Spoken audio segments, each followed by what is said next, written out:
And as I forgot, we didn't mention Jane as her character, and I liked what they did with her and Thor. They're both characters who they pretty much gave up on having a happy life together in order to resume their responsibilities. And you see them at the beginning of the movie longing for each other. And I really like that. It kind of feels that you can get the feeling that these are two characters that truly care for one another and are willing to do what is necessary for the people around them, I guess you can say Yeah, that. to go out of their way, and not just for each other, but for, like you said, the people around them. Yeah, yeah. I really like Thor. He's a very likable character. Where again, he's a character who is throughout these movies he has learned what responsibility means. It's pretty much just, like what you said. I'm pretty much on par with what you said, but pretty much I agree with you with what you mentioned in the comedy. There's definitely like they're really trying to grip their hands and really get that comedy to shine. But and at times that works, especially with the Loki parts. There's there's some scenes with Loki where the humor works, but Right. I feel like yeah, if you're gonna have humor, if you're gonna have humor in your film, I feel like you should at least dedicate it to one character. And I feel like Loki was able to handle that aspect by himself. I feel like you don't need three other characters for that, especially when you're gonna break up the action or break up the main plot just to focus on them. and I know I say this I know I said this every time we saw the trailer, Mm-hmm. and I'll tell you this again. When he's down on the floor looking like like terrible, Like he kinda still looks like Tommy Wiseau. with his long hair. I feel like he was looking more like a rock star, you know. He just like after like some drinking binge at a sex and drugs party. His manager comes up to him. He's right there in that same pose. What's up? I did it. Damn right I did. And in terms of the spectacle, what were your opinions on it? In terms of the like you said, I mentioned the spectacle. I like the effects of the Aether and how it functions. I do have some questions about it. How come at times people can touch her? How does it always know when it's in danger? Why doesn't it work when they're fighting Thor? Like to automatically defend them. Mm-hmm. But I like how it flows. I like it almost reminds me almost like of the symbiote from Spider-Man, how it moves and stuff like that. So I really enjoyed that. The action is very flowing, but like you said, it got interrupted constantly. Mm-hmm. Always getting interrupted. But it's a big Marvel movie, so it's gonna have it's obviously gonna have high awesome action scenes. Again, the final fight scene, that's obviously the best part of the movie, and the fight on Asgard. I like it. I mean, it's pretty cool seeing again it raises some questions about the technology. Again, it has been 5,000 years since they've attacked, and they've kept the same technology while Asgard has had the time to advance. But you did say that they were around before the Asgardians, right? Yeah, but that is a good point where you have these characters we're assuming that these characters have the same technology that they've had for 5,000 years. I mean, they won the fight.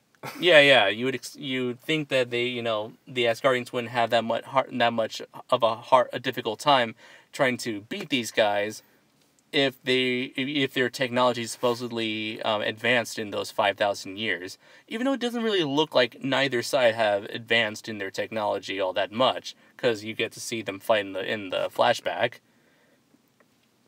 I really did enjoy the look of Asgard. I love the costume designs. I love the set designs.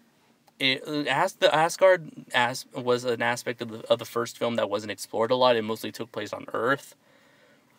But here they focus a lot more on Thor's realm, and that was a thing that I really enjoyed.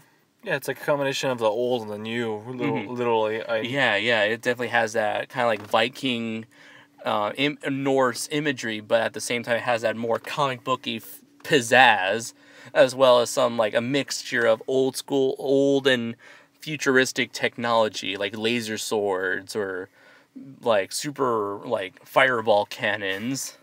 It kind of makes it feel it's a very fascinating world to explore, really.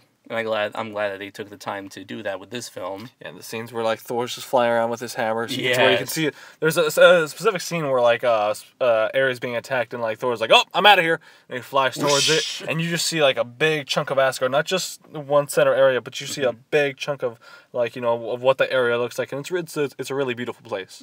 Totally, yeah. Before we go into final thoughts, I do have to say that since Pacific Rim, I really became an Idris Elba fan. And when I saw Heimdall, I was like, yeah! I didn't even realize that was him until he took his helmet off. I'll just say that right off the bat. I didn't see his name, and because his name, it's really different. I mean, I wouldn't always recognize it. You think because it's so different, I'd recognize it, but no. But I'm seeing him a lot in a lot of things recently. And like as I've been following the movie news, it's like every week Idris Elba is part of a new project. Whether he's in a starring role or a supporting role. Well, you know what? That makes me glad because he's actually a pretty damn good actor. Yeah, damn good actor. He's an expert at canceling apocalypses, man. So yeah, Idris Elba, he was awesome in this film. He was.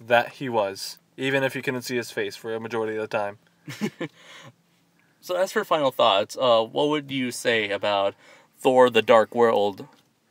Thor: The Dark World, it's nothing amazing, nothing spectacular.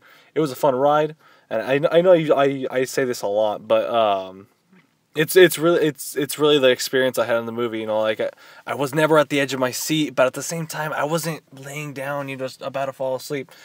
So in terms of of a rating, I'd give it a 3 out of 5 because it was a fun movie to watch. And if it was on TV, I'd definitely watch it again. I don't think I'd own it, but it really makes me want to go back to watch the first Thor movie and again to watch the Avengers again. So I'll give it that. It really makes me want to look back into it. One thing I want to talk about, I forgot about, were the fight scenes, because throughout this entire year, you guys have heard me complain about how a lot of fight scenes in movies today tend to be very shaky cam, quick cuts every 2 seconds.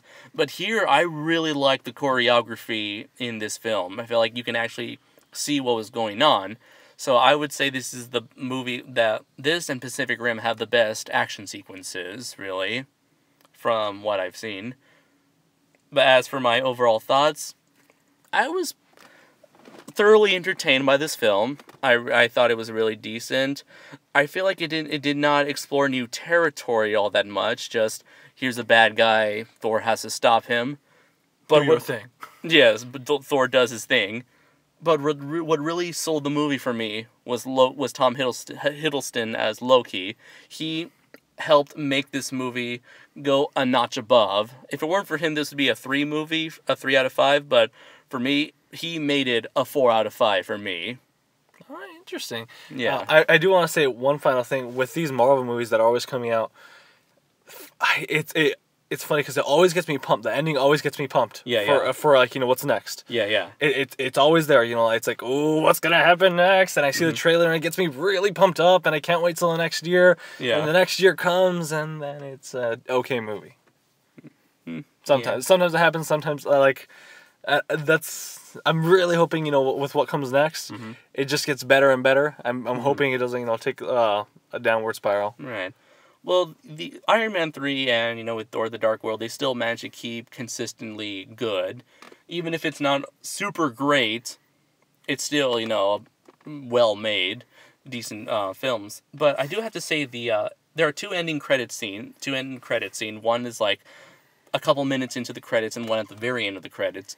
The one a couple minutes into the credits, that was awesome. Watch it. Yes. You won't regret it. Yes. Don't stick around after that. No, the one at the very end of the credits, that was a complete waste of time. I was like, you've got to be kidding me. Kind of a limited attempt at comedy. Yeah, a little bit of attempted comedy, just like with Iron Man 3, but Iron Man 3 was actually good. It kind of like, it revealed something that's been, that permeated throughout the entire film, that entire film. But this was just like a lame joke. Yeah, just don't bother at the end. I mean, I know it's been a tradition to always stay at the end, but Well, they give you the scene though, you know. It's that scene like after a couple minutes after the credits, that's the scene you stick around for.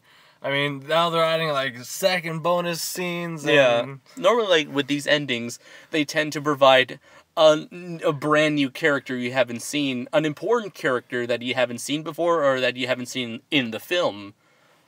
But here it just gives you nothing really, just a joke, both literal and figurative. So those are our thoughts on Thor: The Dark World. We're sorry for bringing you this review kind of late, but you know, we've got other things going on. But you know, that still doesn't give us a reason not to try and entertain you guys. So I'm Kaiju Noir, I'm Pete. and until next time, everybody, take care.